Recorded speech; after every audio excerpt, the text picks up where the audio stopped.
akan tetapi mengevaluasi dan memetakan sistem berupa input, proses, dan hasil.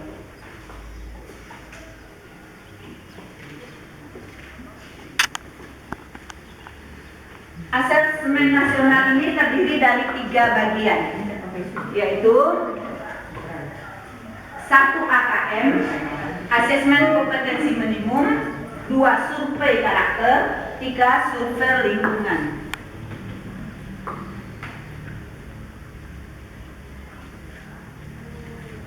Asesmen nasional, ya.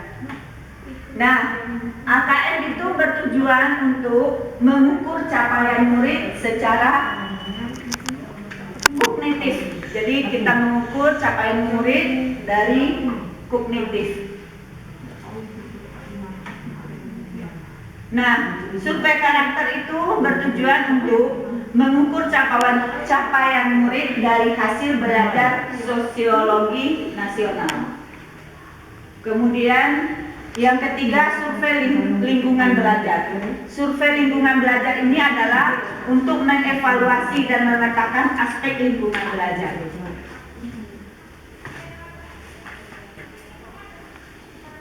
Nah, kecakapan hidup abad 21 dan profil karakter pelajar Pancasila.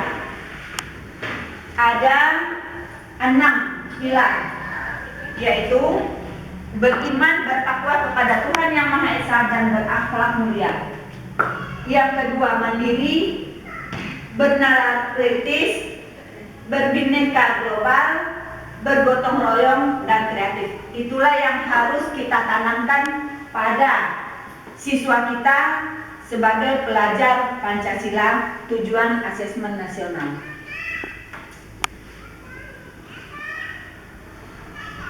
Ya, asesmen nasional, program penilaian terhadap mutu setiap sekolah, madrasah, dan program kesetaraan pada dasar dan menengah.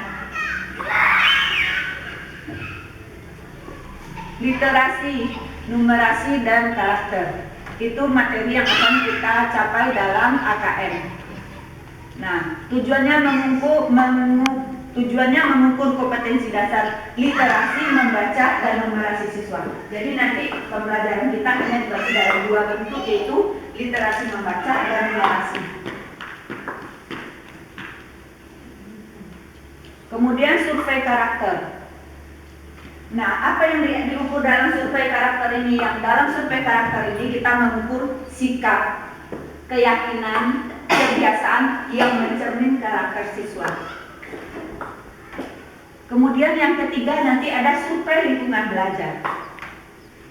Nah, apa yang diukur dalam survei lingkungan belajar ini adalah input, jadi siswa yang kita terima, dan proses kegiatan belajar yang kita jalankan di kelas maupun di tingkat sekolah.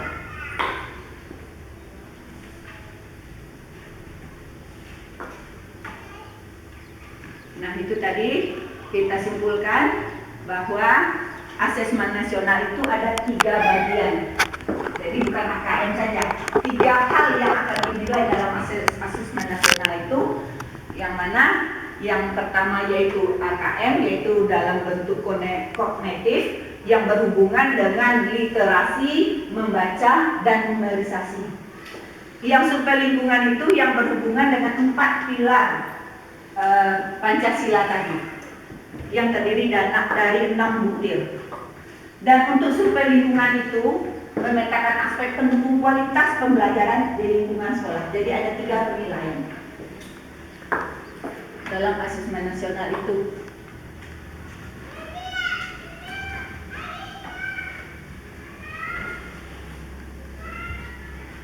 Nah, itu dia. Jadi asesmen nasional adalah penanda perubahan paradigma tentang evaluasi pendidikan. Tujuan utama asesmen nasional ini adalah mendorong mutu pembelajaran dan hasil belajar murid. Itu tujuan utamanya. Perubahan mendasar yang diharapkan nanti dalam asesmen nasional ini adalah tidak lagi mengevaluasi capaian murid secara individu, tetapi mengevaluasi, memetakan sistem berupa input, proses, dan hasil. Nah, itu perubahan yang diharapkan nanti setelah adanya asesmen nasional. Nah, apa keterkaitan asesmen nasional dengan kecakapan abad 21 dan profil Pancasila ini dia? Nah, kompetensi siswa terdiri dari kecakapan hidup abad 21, profil Pancasila, maka akan terukur melalui asesmen nasional. Jadi, kecakapan siswa dan kecakapan hidup abad 21 itu akan terukur dengan asesmen nasional. Bagaimana cara mengukurnya? Dengan mengadakan AKM, survei karakter, dan survei lingkungan. Itu dia. Terus, apa itu profil pelajar Pancasila itu? Profil pelajar Pancasila itu adalah, nah itu dia, terdiri dari 6. 1. Beriman bertakwa kepada Tuhan Yang Maha Esa dan berakhlak mulia. Yang kedua, berkebinekaan global. Nah, mandiri, gotong royong, bernalar kritis, dan kreatif. Nah, itu dia maksud dengan pilar Pancasila itu. Nanti ini kalau PPK ini pasti keluar. Ibu lihat ini. Bisa dijelasin apa Iya. global apa tadi? Kebinekaan global itu adalah menerima perbedaan secara mendunia. Jadi bukan perbedaan hanya sekelompok orang, udahlah kita beda pendapat bersatu, enggak. Kita berubah baik suku, bangsa, agama, asal, kulit, semuanya kita bisa menerima dalam satu kesatuan. Menyeluruh. Ya, menyeluruh, iya, mendunia, global mendunia. Asesmen nasional itu program penilaian terhadap mutu. Jadi asesmen nasional secara keseluruhan adalah program penilaian terhadap mutu setiap sekolah. Jadi bedanya dengan UN. Jadi AN itu adalah program penilaian setiap sekolah, madrasah, program kesetaraan dan jenjang dasar dan menengah. Jadi tidak hanya sekolah, SMA, SMP, SD, tidak. Tapi nanti paket C, paket A, paket B juga ikut asesmen nasional. Kemudian bagaimana dia dilaksanakan? Dia dirancang untuk menghasilkan informasi akurat untuk memperbaiki kualitas belajar mengajar yang pada gilirannya akan meningkatkan hasil belajar siswa. Itu dia asesmen nasional itu.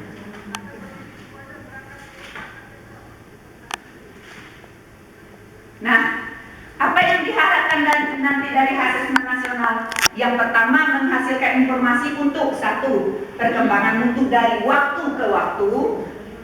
Yang kedua, kesenjangan antar bagian di dalam sistem pendidikan. Jadi nanti tidak ada lagi kesenjangan antara siswa dan siswa, sekolah dan sekolah. Jadi dihapuskan nanti sekolah yang dimasuk favorit, sekolah yang bermutu, semuanya diusahakan memiliki kualitas yang sama. Apa tujuannya? Tujuannya yaitu mengembangkan kompetensi dan karakter siswa dan memberi gambaran tentang karakteristik sebuah sekolah. Jadi dengan adanya asesmen nasional tadi, nanti karakter sekolah kita akan terlihat dari hasil asesmen nasional itu. Jadi orang tidak bisa lagi mengklaim secara abal-abal bahwa sekolahnya lebih baik dari kita, karena kita akan diukur nanti dengan asesmen nasional. Kemudian apa manfaat asesmen nasional ini? 1. Proteksi kualitas pembelajaran di sekolah. Jadi kualitas pembelajaran kita akan ketahuan dari hasil asesmen nasional ini. 2. Umpan balik peningkatan kualitas pembelajaran sekolah dan daerah.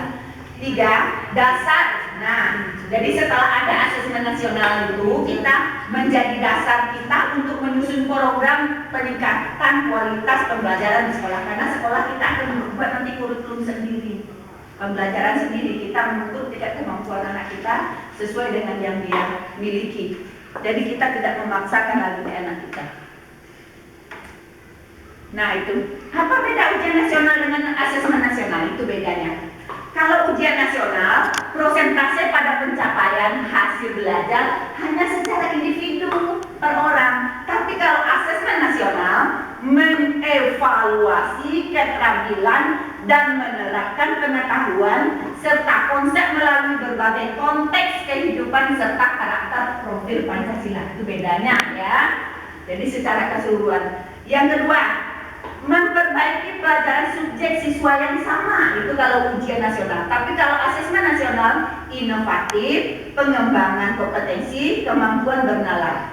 Kemudian mengukur capaian akhir atau assessment of learning. Itu kalau untuk UN. Tapi kalau untuk AN, proses pembelajaran. Dan yang diukur itu bukan hasil akhir, tapi proses pembelajaran kita. Jadi tidak ada nilai akhir dan tadi ya. Jadi prosesnya yang dinilai. Nah, kemudian membandingkan asesmen nasional dengan ujian nasional. Kriteria pembanding. 1. Tujuan pelaksanaan. Kalau asesmen nasional, tujuan pelaksanaannya adalah untuk mengevaluasi mutu terkait sistem satuan pendidikan. Jadi bukan individu siswa yang tujuannya, tapi sistem kesatuan pendidikan. Kalau ujian nasional itu untuk mengevaluasi hasil belajar murid secara individu. Itu bedanya sangat jelas dari tujuan bedanya. Dari jenjang penilaian.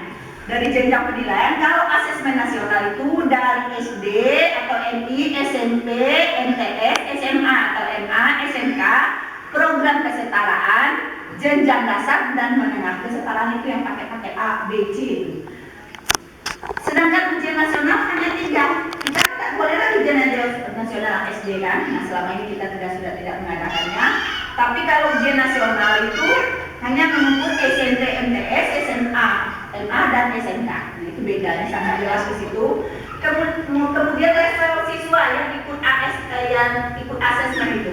Siswa yang ikut asesmen yaitu kelas 5 untuk SD, kelas 8 untuk SMA berarti SMP berarti kelas 2 ya. Kelas 9 dan kelas 11 untuk SMA.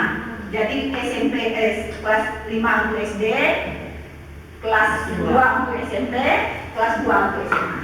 Nah, jadi 5, 8, 11. Nah, kalau ujian nasional itu hanya tingkat akhir. Biasanya kalau SD itu kelas 6, kelas 3 SMP, SMA ya. Itu bedanya dalam level siswanya. Kemudian subjek siswanya. Subjek siswa yang diukur adalah apa yang diharapkan dari siswa itu yang akan diukur. Kalau asesmen nasional yang diharapkan adalah siswa yang dipilih secara acak mengikuti. Jadi tidak semua siswa kita nanti kelas 5 ikut semua, tidak.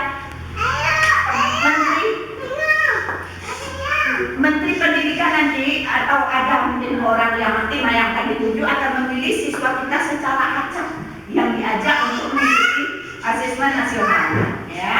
Jadi akan ada pemilihan secara acak untuk mengikuti asesmen nasional.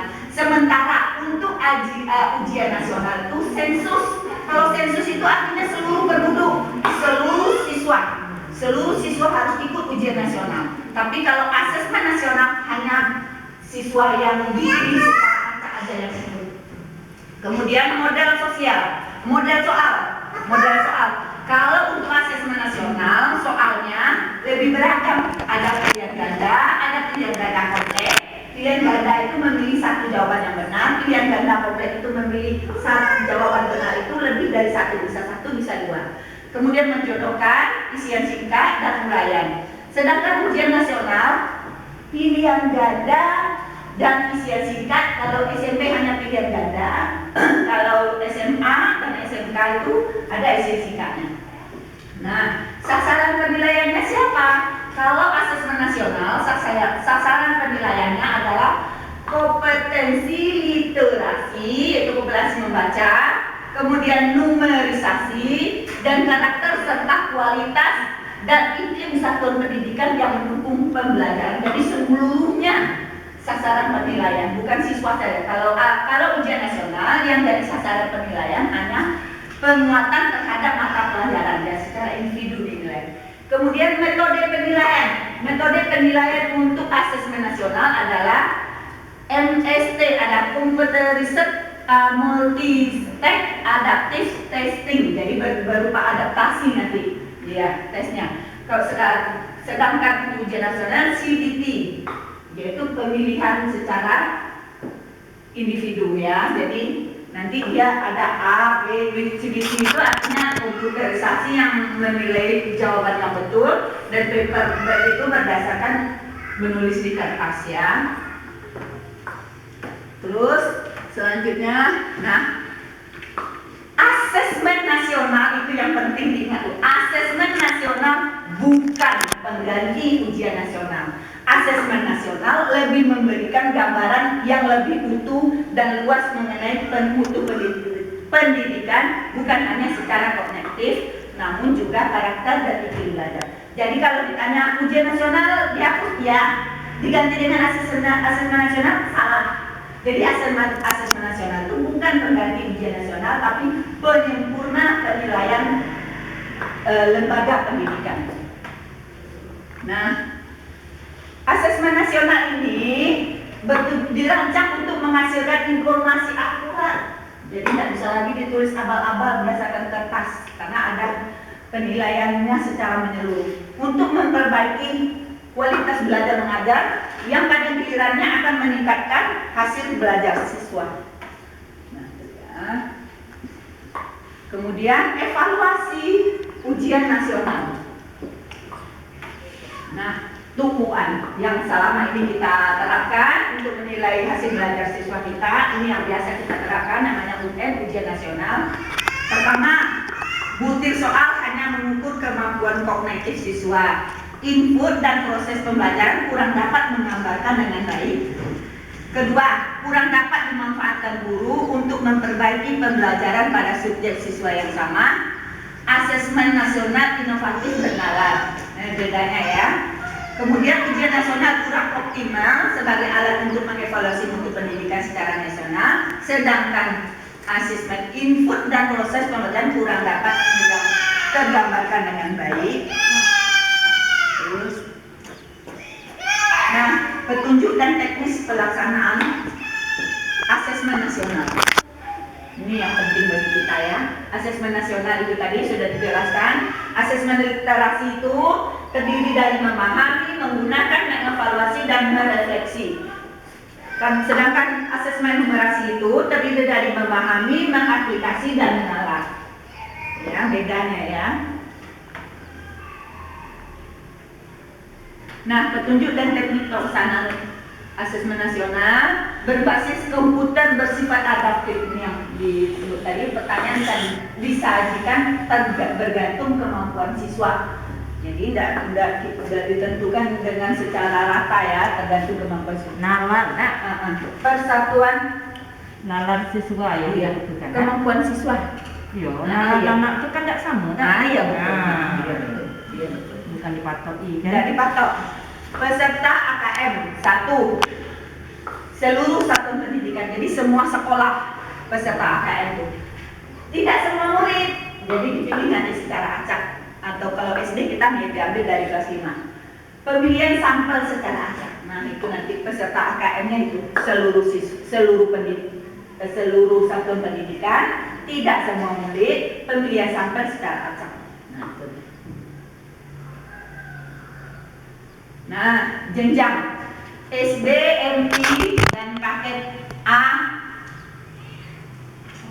pula itu yang setara ya maksudnya.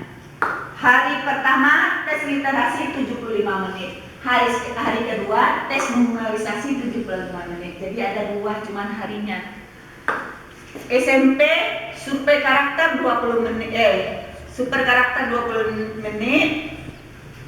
Yang dari hari kedua juga seperti itu. Jenjang SMA 90 menit tesnya. Dan super karakternya 20 menit. SD, SMP itu sama gitu. Super karakternya 20 menit. Ini nanti bursum ini yang itu tuh.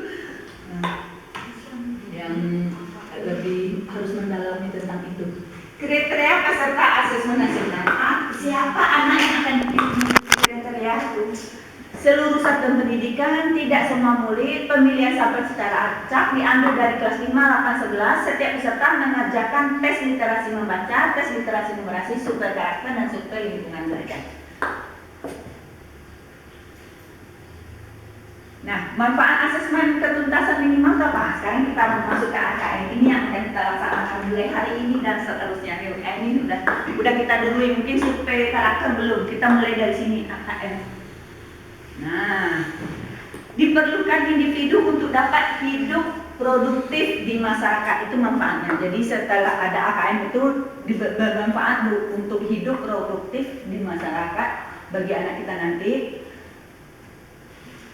Itu cara pengujiannya ya. Nah, apa tadi yang adaptif tadi, metode penilaian yang mengadaptasi tes adaptif di mana setiap siswa dapat melakukan sesuai dengan level kemampuannya. Jadi ketika menguji anak kita sesuai dengan level kemampuan mereka. Jangan berdasarkan target kurikulum, tapi level kemampuan mereka. Nah, bagaimana cara merumuskan butir soal asesmen nasional? Satu, bentuk soal dulu. Kita ketahui bentuk soal ada pilihan ganda, itu satu jawaban yang benar. Ada pilihan ganda kompleks, itu lebih dari satu jawaban yang benar. Ada menjodohkan, uraian, isian singkat, lebih beragam soalnya. Kayaknya kembali ke masa lalu kita, soalnya beragam, ya. Itu keterangan saja, sudah dijelaskan itu. Nah, kelas 5 30 butir soal kompetensi literasi, 30 butir soal kompetensi numerasi. Kelas 8 belum bermanfaat bagi kita. Lewatkan. Nah, konsep literasi membaca. Prabaca, yang pertama ada prabaca. Perluasan skema teknik membaca, baca kilat, membaca kritis. Yang kedua membaca, memahami makna. Yang ketiga askar baca. Mid konsep mengkritisi. Jadi siswa bisa mengkritisi ya. Pertama dia membaca secara kilat atau membaca kritis, kemudian dia memahami maknanya, setelah itu dia bisa mengkritis. Mengkritis dari yang dibacanya. Iya betul. Nah, itu komponen AKM. AKM yang akan kita lakukan. Komponen AKM itu terdiri dari 3. Ada konten, proses kognitif, dan konteks. Apa itu konten? Konten itu teks informasi dan teks fiksi. Teks informasi itu apa? Teks yang bertujuan untuk memberikan fakta dan informasi dalam rangka pengembangan wawasan ilmu pengetahuan yang bersifat ilmiah. Sedangkan teks fiksi itu teks yang berhubungan dengan menikmati cerita, ya, hiburan dan melakukan perenungan kepada pembaca. Kemudian proses kognitif. Nah, komponen proses kognitif ini adalah menemukan, interpretasi, dan integrasi. Apa itu menemukan? Mencari, mengakses, serta menemukan informasi tersurat dari wacana. Itu dimulai dari pertanyaan apa, siapa, bagaimana, atau adik simbah ya, kita kenal adik simbah ya. Kemudian interpretasi dan integrasi itu memahami informasi tersurat maupun tersirat. Nah, interpretasi antara bagian teks untuk menghasilkan inferensi. Evaluasi dan refleksi menilai kredibilitas kesesuaian maupun kepercayaan teks serta mampu mengaitkan teks dengan hal lain di luar teks. Nah, itu interpretasi. Kemudian konteksnya itu yang berhubungan dengan itu personal, pribadinya. Kemudian sosial budaya, kebiasaannya, saintifik, berkaitan dengan isu atau fakta ilmiah yang terjadi di sekelilingnya atau di sekitarnya. Kemudian kita lanjutkan mengenal AKM literasi membaca. Apa itu AKM literasi membaca? AKM literasi membaca itu penilaian kompetensi mendasar yang diperlukan oleh semua murid. Itu salah petik ya, murid untuk mampu mengembangkan kapasitas diri dan berpartisipasi positif pada masyarakat. Kompetisi yang diukur dalam AKM ini adalah untuk literasi membaca, yang diukur itu adalah literasi membaca itu kemampuan untuk memahami, menggunakan, mengevaluasi dan merefleksi. Yang kedua itu literasi matematika, yaitu numerasi ya, itu yang berhubungan dengan matematika. Nah, mengenal AKM numerasi ini apa tadi? Ada 4 konten. Jadi AKM numerasi itu terdiri dari 4 hal. Yang pertama, bilangan. Yang kedua, pengukuran geometri. Agama nanti termasuk tuh dia literasi membaca, bukan numerisasi. Kata dan ketidakpastian. Data dan ketidakpastian itu yang disebut persamaan linear biasanya, enggak? Aljabar itu persamaan linear. Terus komponen AKM numerasi. Apa itu komponen AKM numerasi? Apa aja? Nah, ini dia. Beda dengan komponen literasi tadi ya. Numerasi satu bilangan meliputi referensi, sifat urutan, dan operasi beragam jenis bilangan acak, bulat, desimal, pecahan. Kemudian pengukuran geometri meliputi bangun data hingga menggunakan volume, luas, permukaan dalam kehidupan sehari-hari. Data dan ketidakpastian meliputi pemahaman, interpretasi serta penyajian data, misalnya dalam bentuk grafik gambar, grafik batang, grafik lingkaran, atau grafik garis lurus. Kemudian aljabar itu yang disebut dengan pertidaksamaan linear, ya. Kalau di SD kan A tambah X sama dengan A tambah 10 sama dengan 7 tambah X misalnya. X-nya berapa? Itu persamaan linear. Kemudian proses konektif itu, apa yang termasuk komponen proses konektif? Pemahaman, penerapan. Jadi siswa paham matematika menyeblahkan dan bisa menerapkan dalam kehidupan sehari-hari dan bisa mengalah dari hasil penerapan tersebut. Nah, kemudian konteks itu personal dan saintifik. Sementara kalau dalam literasi ada 3 konteksnya, tadi di sini ada 2, ya. Karena di literasi membaca ada tadi seni budaya, di numerasi tidak ada. Nah, mengenal AKM. Apa itu AKM? AKM pada numerasi konten nilai 4 yang telah dijelaskan tadi.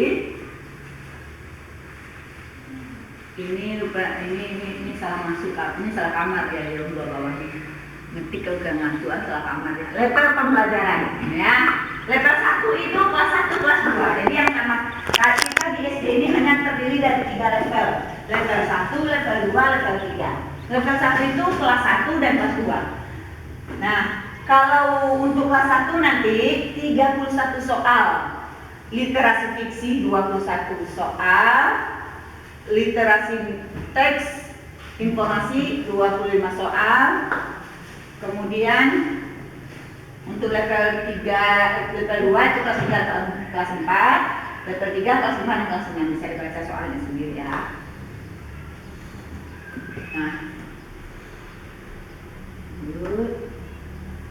Nah, hasil AKM dalam 4 kelompok yang menggambarkan tingkat kompetensi yang berbeda. Nah, itu dia, literasi kelompok. Kelompok perlu intervensi, jadi nanti siswa kita ada di kelompok-kelompokkan.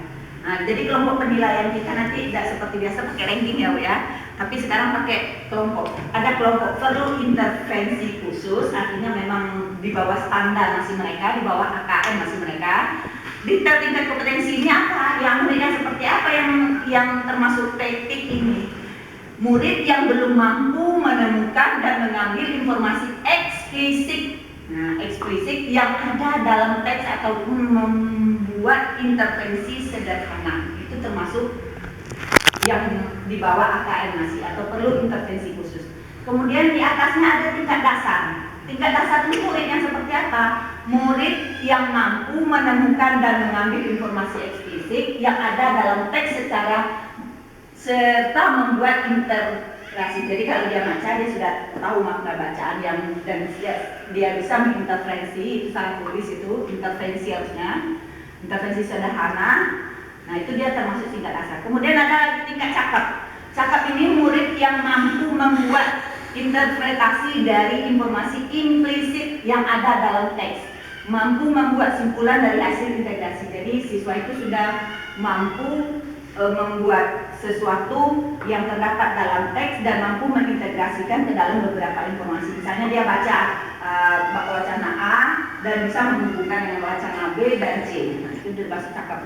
Kemudian mahir itu murid yang mampu mengintegrasikan beberapa informasi lintas teks. Jadi beberapa teks dia bisa menghubung-hubungkan dan mencari makna di dalam teks dan mencari korelasi antara teks yang satu dengan teks yang lain, termasuk isinya.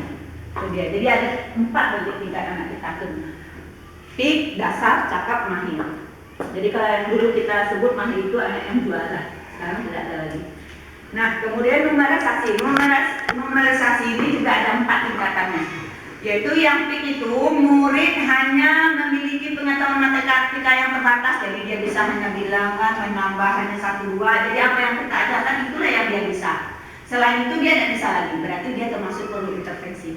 Kemudian dasar ke tingkat dasar, murid yang dasar matematika masuk dasar memerlukan kesamaan langsung dengan dasar. Jadi setelah kita ajarkan, dia bisa menghubungkan dengan misalkan mengajarkan persegi, anak bisa mana persegi yang lain yang ada di lingkungan, oh meja, kursi, ya bisa menumar, berarti dia termasuk tingkat dasar.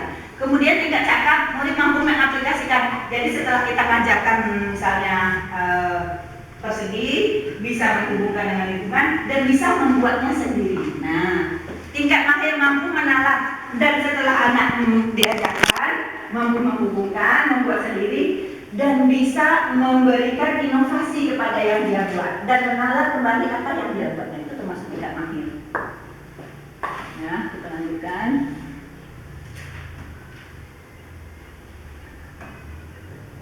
Nah, pembelajaran berbasis kompetensi dan konten. Sebelumnya kita belajar berbasis konten. Nah, itu dia berbasis konten. Sekarang kita berbasis kompetensi. Kalau berbasis kompetensi berpusat pada kebutuhan siswa. Jadi bukan kepada materi. Kalau selama ini kita berbasis konten, berbasis kebutuhan materi ini anak harus bisa, materi anak ini harus bisa. Nah, itu termasuk kebutuhan siswa. Misalnya siswa A dia hidupnya sebagai petani dengan siswa B yang hidupnya sebagai pedagang, berarti beda kebutuhan. Nah, kontennya disesuaikan dengan kebutuhan yang mereka butuhkan, bukan sesuai materi pelajaran yang kita ajarkan. Kemudian belajar untuk pemahaman konsep dan keterampilan kalau kompetensi. Sementara untuk yang konten hanya materi, konsep dan keterampilan tidak diperlukan. Nah, kemudian yang untuk PBK menunjukkan kinerja menerapkan konsep. Jadi caranya, intensitasnya menerapkan konsep yang telah dia pelajari. Sedangkan untuk konten, kalau kompetensi kinerja menerapkan, kalau konten hanya berdasarkan pertanyaan berdasarkan kurikulum dan yang materi yang telah kita ajarkan kepada siswa. Kemudian pembelajaran terkait dengan konteks itu kompetensi kehidupan nyata siswa. Jadi soalnya nanti nggak lagi seperti sebutkan butir-butir Pancasila, tidak lagi. Jadi kalau dalam asesmen nasional nanti soal seperti ini. Suatu hari seorang bapak menemukan 2 ekor kucing di jalan. Nah, bapak tersebut akan memindahkan kucing itu ke tempat yang lebih aman agar tidak mengganggu. Apa yang telah nilai apa yang telah diterapkan bapak dalam cerita tersebut? Nah, siswa menangkap. Jadi tidak boleh lagi selama pengertian seperti konten sebelumnya. Pembelajaran kurang tidak terkait dengan konteks kehidupannya. Jadi pembelajaran, misalnya ilmu agama, misalnya ngajar agama, anak-anak sebutkan nama istri Rasulullah. Nah, besoknya seperti itu lagi. Rasulullah memiliki istri ini. Nah, pertanyaan berikutnya baru dijelaskan. Saat umur sekian Rasulullah beristri, maka istri Rasulullah yang pertama adalah. Nah, anak sudah bisa menalar di atas. Yang mana yang pertama yang istrinya tadi ini. Anak nalar. Oh, yang pertama yang ini. Nah, gitu. Jadi beda tulisan soalnya besok. Jadi dalam satu bacaan itu bisa terdapat beberapa soal. Kemudian orientasi pada proses penguasaan kompetensi. Nah, jadi penguasaannya kompetensinya, bukan pada nilai akhirnya. Jadi siswa itu kadang siswa kita nilai 100, tapi setelah kita, kamu nilainya 100 matematika, nah ya. Coba ibu belikan ke warung T1 3.000, kasih duit 12.000. Kalau anak yang cerdas, ibu ini duitnya kelebihan, dibaliknya 10.000. Nah, kok kurang, dibaliknya 2.000. Nah, jadi anak yang pintar kayak gitu. Tapi kalau anak yang hanya berjuangnya, dia pergi aja ke warung, belinya nanti kembalikan lagi. Nah, itu. Jadi kemampuannya di situ beda. Ya. Nah, Itu yang tadi perlu intervensi khusus itu. Ya, tadi sudah kita lihat. Apa pendekatan yang diperlukan training dan pelatihan intensif. Jadi anak yang termasuk perlu intervensi khusus tadi yang diperlukan pendekatan training dan pelatihan. Jadi training diuji lagi, dicoba lagi, dilatih lagi secara intensif. Cara formal ya, kebutuhan struktur pembelajaran itu bisa dibaca sendiri ya. Ini sudah dijelaskan itu. Lanjutkan. Nah, ini kebutuhan dasar. Apa pendekatan yang harus kita laksanakan? Kenapa kebutuhan struktur pembelajaran secara formal tadi sudah dibahas tentang itu? Yang belum dibahas tentang pendekatannya. Kucing, simulasi dan pemecahan masalah, bukan kucing. Coaching. Masalah sangat penting untuk meningkatkan kinerja dan tingkat mahasiswa.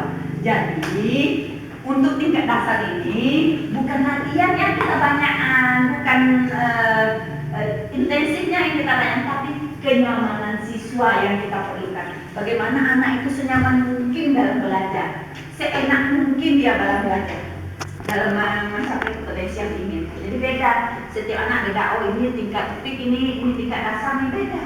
Jadi nanti ada mungkin perbedaan di antara lokal kita, mungkin juga ada nanti perbedaan lokal. Mungkin lokal AMI anak yang perlu intervensi, mungkin lokal B yang bisa saja. Nanti itu tergantungan ke kita nanti dengan kepala sekolah dalam menata pembelajarannya. Nah, tingkat cakep, apa yang diharuskan dalam tingkat cakep pendekatan apa yang harus kita gunakan? Pendekatan pembelajaran sosial. Jadi kesempatan, jadi anak yang tidak cakap ini semakin banyak diberi kesempatan. Saya pernah sudah melaksanakan sebelumnya, setelah saya baca ini, saya ingat, oh berarti saya sudah melaksanakan tidak cakap di kelas. Nah, contohnya, setelah kita mengajar, ada anak-anak yang sudah bisa. Anak-anak yang bisa gantikan kita mengajar, berarti kita sudah melaksanakan pendekatan tingkat cakap. Nah, memberi kesempatan kepada siswa untuk memberikan ilmunya kepada orang lain. Dia bernalar, dia berpikir, dia bekerja, dia berusaha memberitahu teman-temannya. Itu sudah termasuk tingkat cakap sebenarnya. Pendekatan tingkat cakap. Kadang tanpa kita sadari kita sudah melaksanakan dalam keseharian kita. Ini tingkat mahir. Apa yang tingkat mahir ini diperlukan? Inovasi. Nah, inilah yang kita kurang-kurangkan. Kita kurang inovasi, kita kurang kreatif, termasuk saya strateginya. Ya begitu-begitu saja. Kalau tidak mahir strateginya begitu saja, anak bosan. Kalau tidak inovatif, anak ngantuk. Kalau tidak kreatif, anak tak ada masa tertantang. Karena jadi tingkat mahir ini dia perlu tantangan, perlu kegiatan, perlu intuisi yang berlebih. Jadi kita dituntut untuk yang demikian. Jadi itu perbedaan pendekatan yang kita gunakan. Nah, apa manfaat asesmen? Itu tadi potret kualitas pembelajaran. Jadi asesmen itu gunanya nanti untuk bagaimana potret kualitas pembelajaran kita di sekolah ini atau di satuan pendidikan yang lain. Kemudian apalagi umpan balik peningkatan kualitas pembelajaran. Jadi setelah itu apa yang harus kita lakukan dan dasar penyusunan program dan apa program yang kita susun seharusnya apa setelah melakukan asesmen sesuai dengan tingkat kemampuan siswa kita.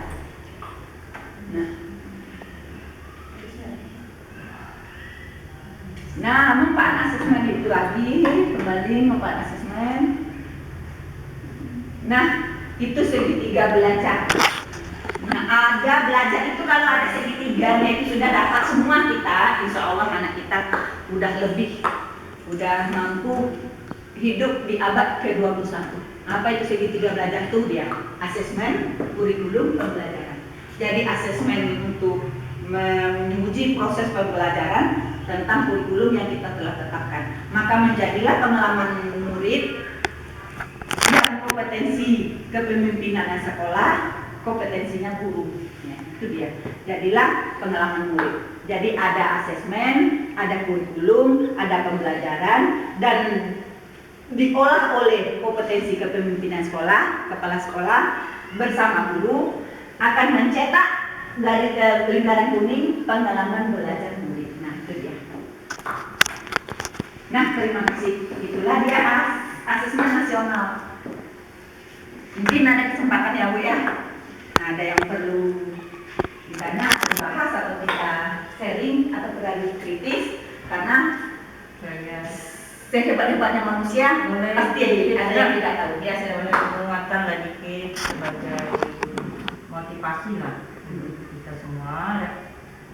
Jadi setelah kita pelajari, kita simak dari awal sampai akhir ini, nah itu supaya kita sebagai guru itu harus sangat penting untuk mengikuti perubahan-perubahan yang selama ini mungkin kita tidak tahu. Dengan lihat ini kita jadi tahu apa saja tugas-tugas kita sebagai guru untuk kedepannya untuk asesmen ini. Misalnya kita tadi guru harus kreatif dalam pembelajaran.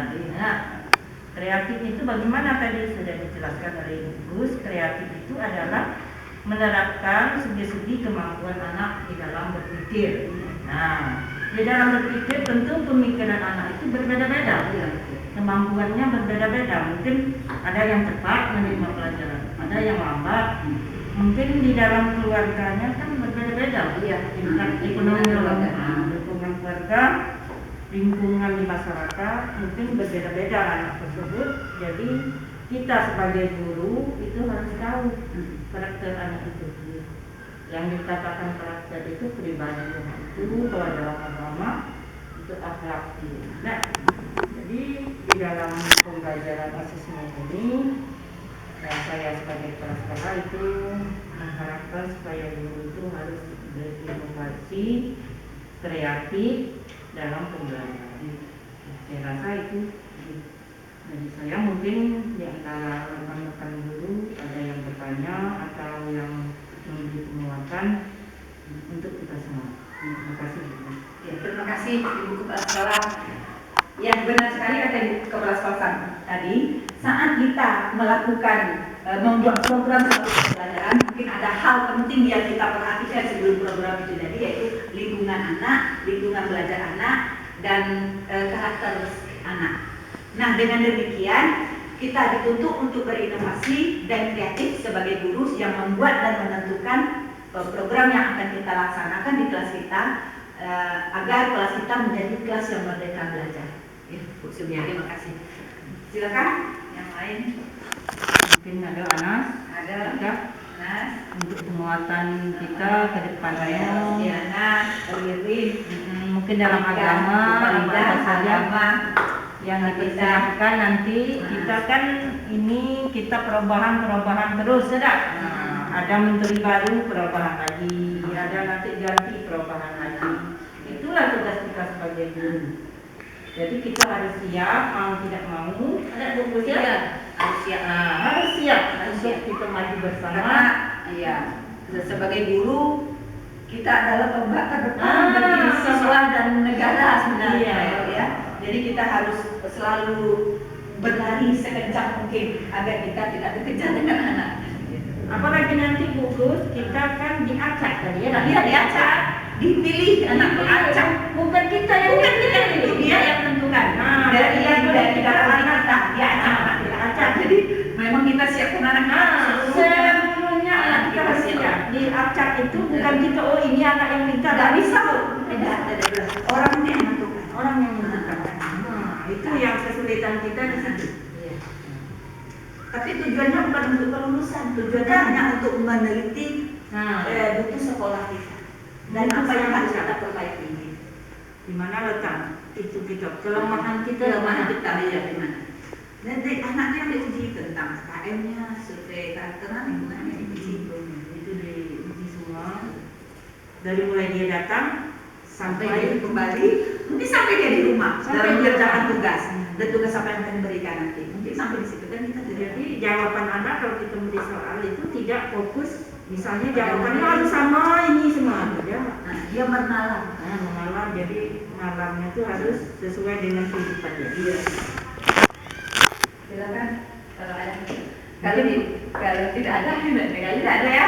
Nah, kalau tidak ada, alhamdulillah kita selesaikan sampai ada 2 jam. Ya, 1 jam lebih. 1 jam setengah. Kalau yang terakhir nggak usah direkam lagi.